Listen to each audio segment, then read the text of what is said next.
Welcome to bird media. నేను మీ Pawan Krishnamurthy. Supreme court చాలా సంచలనమైనటువంటి వ్యాఖ్యలు చేసింది. వెనుకబడిన తరగతుల్లోని క్రిమీ లేయర్ వర్గాలకి రిజర్వేషన్ల ప్రయోజనాలు కొనసాగించాలా అనే కీలక అంశం మీద సుప్రీంకోర్టు ఆఫ్ ఇండియా విచారణ కొనసాగుతోంది. ఈ సందర్భంగా సర్వోన్నత న్యాయస్థానం చేసిన వ్యాఖ్యలు ఇప్పుడు దేశవ్యాప్తంగా చర్చనీయంగా మారాయి. ముఖ్యంగా సామాజిక వెనుకబాటుతనాన్ని ఆర్థిక విద్య పురోగతి అధిగమించగలదా అనేటువంటి ఒక ప్రశ్నని కోర్టు మరోసారి ముందుకు తీసుకొచ్చింది.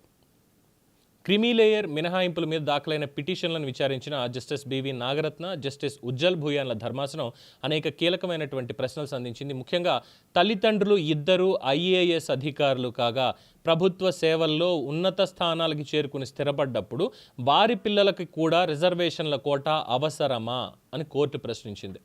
విచారణ సందర్భంగా జస్టిస్ నాగరత్న మాట్లాడుతూ, రిజర్వేషన్ల ద్వారా ఒక కుటుంబం సామాజికంగా, విద్యాపరంగా, ఆర్థికంగా ఎదిగిన తర్వాత కూడా అదే ప్రయోజనాలు తరతరాల పాటు కొనసాగడం అది సమంజసం కాదు అనేది ఆవిడ అభిప్రాయపడ్డారు. తల్లిదండ్రులు ఉన్నత హోదాల్లో స్థిరపడడం, దాని ద్వారా వారి కుటుంబం ఇప్పటికే సామాజిక పురోగతి కూడా సాధించడం, అలాంటి సందర్భాల్లో కూడా రిజర్వేషన్లు కొనసాగించాలి అని కోరితే ఈ వ్యవస్థ నుంచి మనం ఎప్పటికీ బయటపడలేం అని ఆవిడ వ్యాఖ్యానించారు. ఇటువంటి వర్గాలని రిజర్వేషన్ల నుంచి మినహాయించే ప్రభుత్వ ఉత్తర్వులని కొందరు సవాల్ చేస్తున్నారని, దీని మీద సమగ్రంగా ఆలోచించాల్సినటువంటి అవసరం కూడా ఉంది అని కోర్టు పేర్కొంది.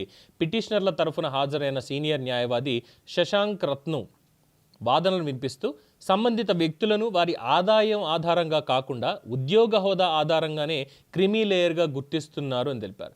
ఈ విషయంలో మరింత లోతైనటువంటి పరిశీలన అవసరమని కూడా ఆయన అభిప్రాయపడ్డారు. అలాగే ఆర్థికంగా వెనుకబడిన వర్గాలైన ఈడబ్ల్యూఎస్ కేటగిరీకి ఓబీసీ క్రిమీ లేయర్ నిబంధనలకి మధ్య స్పష్టమైనటువంటి ఒక తేడా కూడా ఉండాలని చెప్పి వాదించారు. దీని మీద స్పందించిన జస్టిస్ నాగరత్న గారు, ఈడబ్ల్యూఎస్ కేటగిరీలో ఈ సామాజిక వెనుకబాటుదనం అనేది ఉండదు అని, అది పూర్తిగా ఆర్థిక పరిస్థితుల ఆధారంగా మాత్రమే ఉంటుందని స్పష్టం చేశారు. అయితే క్రిమీ లేయర్ అంశంలో సామాజిక మరియు విద్యాపరమైనటువంటి పురోగతిని కూడా పరిగణలోకి తీసుకోవాల్సి ఉంటుంది అని కోర్టు అభిప్రాయపడింది.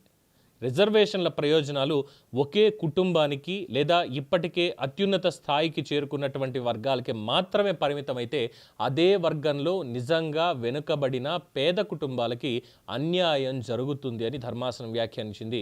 రిజర్వేషన్ల అసలు లక్ష్యం అట్టడుగు వర్గాలకి అవకాశాలు కల్పించడమేనని, సమాజంలో ఇంకా వెనుకబడిన వారికి కూడా ఆ ప్రయోజనాలు చేరాల్సిన అవసరం ఉందని కోర్టు ఇక్కడ స్పష్టం చేసింది.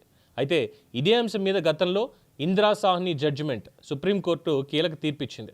ఆ తీర్పులో ఓబీసీలకి 27% రిజర్వేషన్లు సమర్థించినప్పటికీ వాళ్లలో ఆర్థికంగా అట్ ద సేమ్ టైం సామాజికంగా ముందంజలో ఉన్న క్రిమీ లేయర్ వర్గాల్ని మినహాయించాలి అని సూచించింది. ప్రస్తుతం 8 లక్షల వార్షిక ఆదాయ పరిమితితో పాటు ఐఏఎస్, ఐపీఎస్ వంటి ఉన్నత ప్రభుత్వ హోదాల్లో ఉన్న అధికారుల పిల్లలకి ఆదాయంతో సంబంధం లేకుండా క్రిమీ లేయర్గా పరిగణిస్తున్నారు. ఈ నిబంధనలు సవాల్ చేస్తూ దాఖలైన పిటిషన్ల మీద కేంద్ర ప్రభుత్వంతో పాటుగా ఇతర సంబంధిత వర్గాలకి సుప్రీంకోర్టు నోటీసులు జారీ చేసింది. తదుపరి విచారణ వాయిదా వేసిన కోర్టు రాబోయే రోజుల్లో ఇచ్చే తీర్పు రిజర్వేషన్ల వ్యవస్థలో కీలక మార్పులకి దారితీసే అవకాశం ఉందని న్యాయవర్గాలు, రాజకీయ విశ్లేషకులు కూడా భావిస్తున్నారు. చూడాలి. దీని మీద మీ అభిప్రాయాలు, రిజర్వేషన్లకు సంబంధించి సుప్రీంకోర్టు చేసినటువంటి వ్యాఖ్యలు, ఈ క్రిమీ లేయర్కి సంబంధించినటువంటి అంశం మీద మీ అభిప్రాయాలు తెలియచేయండి. Let's talk about this later in detail. చూస్తూనే ఉండండి ది బర్డ్ మీడియా.